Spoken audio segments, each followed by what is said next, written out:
Второго. В этом видео будет обзор журнала Shipyard. Два корабля. Святая Мария и Нина. Обложка выполнена очень красиво. В цветах песочного, золотого и зеленого цвета. Название журнала Shipyard. В переводе Верфь. Выпуск 65. На обложке, кстати, не рисунок, а именно фотки готовой модели. На них использовались все допы. А у меня всего лишь паруса. Модельки должны получиться не сильно большими, примерно 35 сантиметров. Масштаб 96. Переворачиваем первый лист. И да, это не журнал, а просто набор листов. Но он оригинал, точно, потому что я проверил в интернете, да, они везде вот так выглядят. Информация о корабле. Все на польском, так что я вам сейчас это не прочитаю. Если кратко, то на таких кораблях Колумб открыл Америку. Трафареты для парусов и мачт. Кстати, на парусе изображена Святая Мария, или Богородица с младенцем Иисусом Христом.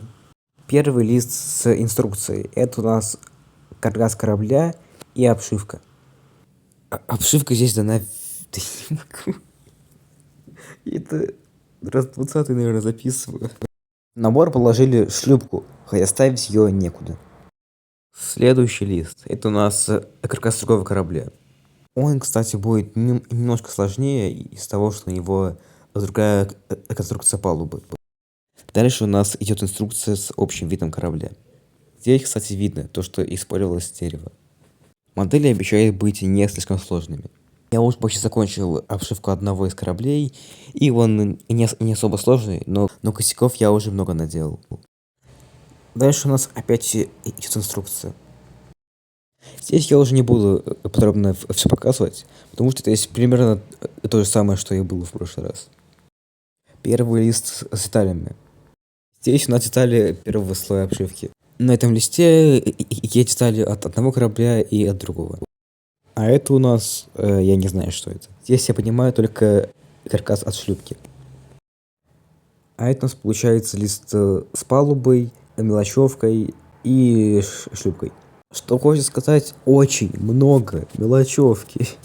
Я ее все точно не буду собирать. Далее идет еще больше мелочевки, да. Ну и две детали от палубы. Самое сложное здесь это вот эти вот полоски. Это вроде как дно обшивки, и это будет очень сложно. А вот самое интересное. Детали обшивки уже нормальный, полноценный. Она дана в виде отдельных полосок. И собирается это очень сложно. Еще его нужно уплотнить на картон по полмиллиметра. Но проблема в том, что у меня нет здесь картона. И поэтому придется обойтись. А это у нас лист уже от другого корабля, более маленького. Все те же полоски, только их уже поменьше. На листе все та же мелочевка. И несколько деталей от бортов. Последний лист. Это у нас обшивка второго корабля, или первого, наверное, второго, и палуба. Обшивка корабля в виде полосок. А теперь самое вкусное. В набор положили резку каркаса. Прям в журнале, то есть их не нужно отдельно покупать. И, судя по всему, именно из-за этого это не журнал, а просто набор листов, потому что полмиллиметровый картон будет сложно впихнуть в журнал. На втором листе с каркасом у меня уже деталь вылетела. И по ней можно понять, какая примерно получится модель. Не сильно большая, вот такая вот. Еще нам положили флаги. Бумага с имитацией ткани, но на камере это вообще не видно. Ой, забыл показать, есть еще детали от палубы. Последний лист. Здесь у нас фотки из тестовой сборки. А здесь нам предлагают купить резку каркаса от ГПМ. Хотя в наборе она уже есть, но, судя по всему, это они им и делают. Переворачиваем. Последний лист уже тот же самый последний. Здесь у нас получается фотки моделей, уже других, а не из этого журнала.